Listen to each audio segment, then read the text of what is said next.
Esta es una labor de periodismo cultural independiente, fundada por Aarón Coré desde Monterrey, Nuevo León, México. Muy bien, son las iniciales obviamente de mis nombres y Barbosa por el apellido de mi padre. Entonces es como siempre me han definido cuando empiezo a escribir. Y ahora que oficialmente vamos a lanzar algo, es el nombre ya oficial que puse para empezar es la firma para mis libros, vaya. Un libro de fantasía oscura, trae lo que son rasgos góticos, lo que es lo steampunk, lo industrial. Entonces habla sobre una persona que entra en un mundo distinto en la época de la Segunda Guerra Mundial. Se basa primeramente en Monterrey, la historia queda totalmente enfocada en Monterrey, Nuevo León, y de ahí cruza le decimos el límite del cielo, es el umbral. Entonces es donde empieza toda su travesía y es donde empieza la aventura de él, y es donde él aprende a forjarse como de niño a joven y adulto, ya que ahí es donde empieza a descubrir los valores de cómo la vida a veces no es tan bella y que también tiene sus lados difíciles. Lo empecé a escribir lo que fue el año pasado. El año pasado fue escribiéndolo sin tardías. sí, fue algo tardado porque pues necesitábamos encontrarle contexto a todo. O sea, debía tener un significado. Cada página, cada capítulo tenía que tener lo que era una lección de aprendizaje. Entonces sí, era de que no puedo escribir solamente algo así, tiene que dejarme una enseñanza que hasta a mí me haga vibrar, o sea, que cuando yo lo escriba también sienta esa nostalgia, esa alegría que transmite la historia.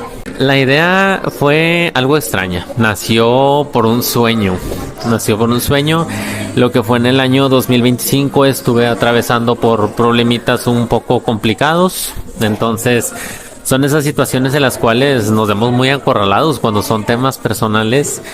Y un día ya estaba hasta llorando, me senté en el espejo y dije que ¿para qué eres bueno? ¿Para qué eres bueno, Barbosa? Yo decía, ¿no? Entonces yo solamente me pasó una palabra en la cabeza, escribe fue lo que me pasó en la mente. Y me acordé de ese sueño que tuve, entonces recordé una puerta roja llena de engranajes. Dije, voy a agarrar de ahí y de ahí voy a empezar a escribir todo lo que soñé. Fue extraño porque fue una fórmula física, si mal no recuerdo, que hablaba sobre el fluido a través del tiempo. Entonces fue algo muy curioso y de ahí empezaron a fluir los personajes. Y dije, de aquí agarro el gancho y de aquí comienzo a escribir. Viene siendo esa moda tipo industrial de engranajes, pero de aquella época de los 40, 60, donde todo era así como que con máquinas de vapor, era donde apenas comenzaba la revolución industrial, entonces se mezclaba algo futurista con ello. Entonces dije, voy a mezclar tanto lo steampunk con lo gótico, y pues salió Celestiales Maravillas, ¿no? Ese mundo sombrío, por así decirlo. Hay un ejemplo de escritores, ¿no? Está Frank Baum, está Edgar Allan Poe, que a pesar de que me sirvieron como tal de referencia, pero no fue algo tan directo, sino que yo decía, tengo que agarrar inspiración de algo oscuro, viene Edgar Allan Poe, tengo que agarrar inspiración de algo fantástico, bueno, viene Frank Baum. Entonces, ¿qué va a pasar? ¿Qué se va a mezclar cuando eso lo agarres? Pero luego cuando lo agarres también con tus gustos personales. Entonces es donde nació la magia, el libro, el paisaje, los paisajes que tiene. Entonces de ahí surgió y fue escribe. Así me la pasaba un capítulo tras capítulo y se fue convirtiendo en algo genial. O sea, eran cosas que yo escribía y era inevitable, que no era tanto la alegría, en sí era alegría, pero también el ver los valores que transmite era lo que a mí también me hacía sentir hasta llorar, me provocaba una nostalgia en el cual decía yo, es cierto, son cosas que pasan en la vida a pesar de que solamente es una ficción. Sí. Digamos que tenía a la persona, ¿no? Que le decía, oye, ayúdame a saber cómo escribo, ayúdame a saber qué hay aquí, qué falta, corrígeme, ¿no? Entonces ahí fue de que el libro es arte, dice, no le tienes que mover nada.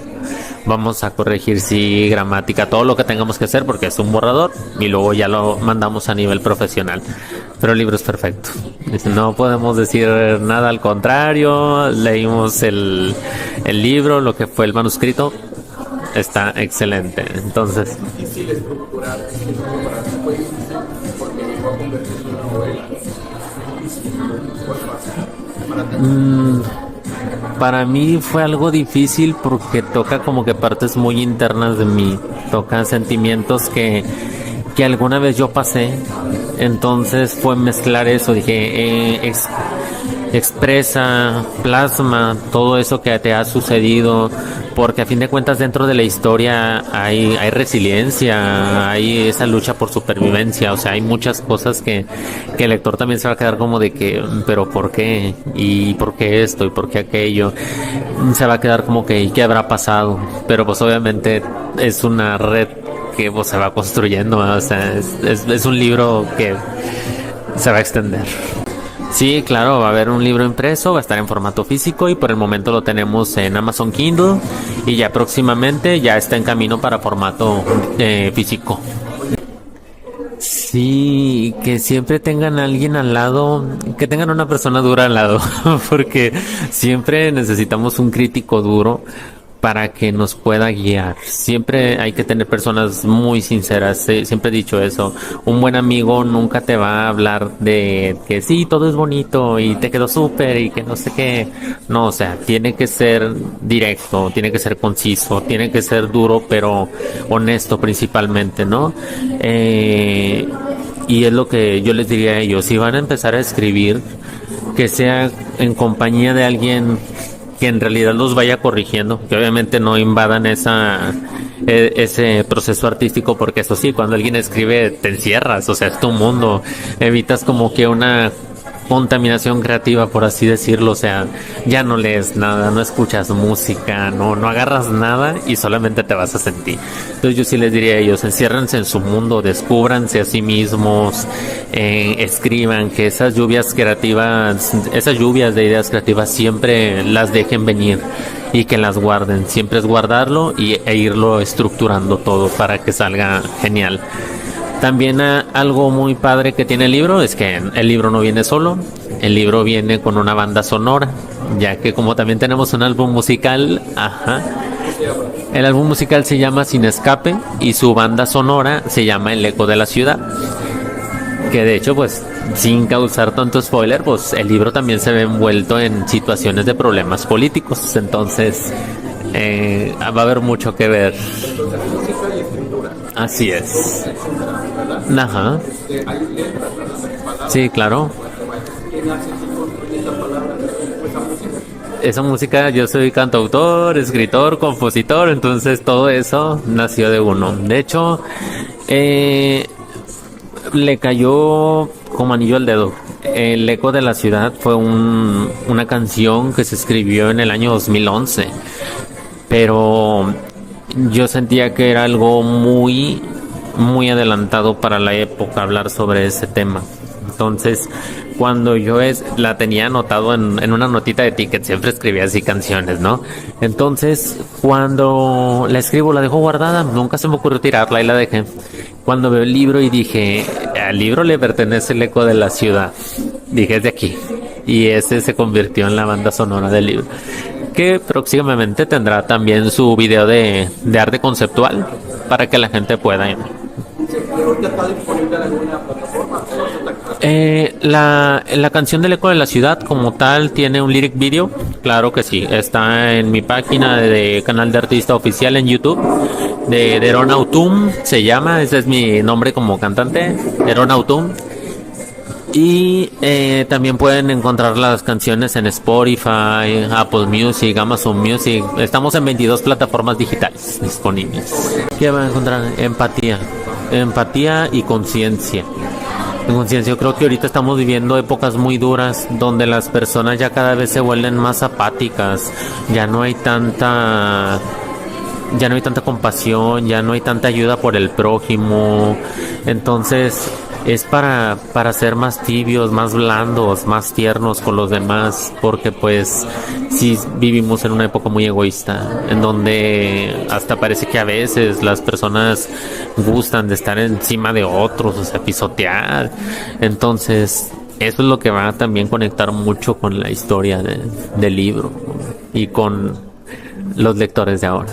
El personaje que más me gustó fueron 3.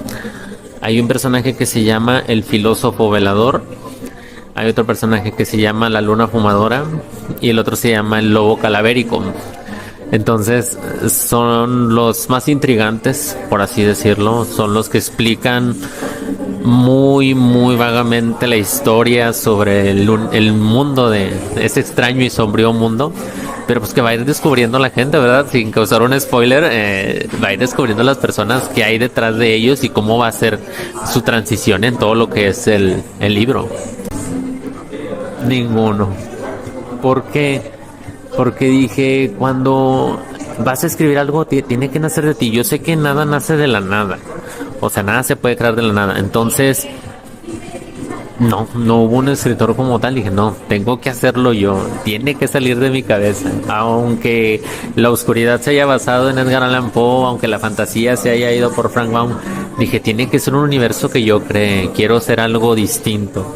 Quiero tener mi propio nombre como escritor, para evitarme esas inspiraciones. Cuando esté el libro, sí estaríamos ya haciendo también más entrevistas respecto a ello, ya cuando lo tengamos en físico y ya pues viendo ahí más situaciones al respecto, ¿verdad? Porque pues no estamos hablando de solamente un libro, estamos hablando de una serie, entonces vamos para largo. No, sí, no es mi mano derecha, somos el equipo, entonces por el momento no es mi gran amigo Antonio Arias, todo perfecto.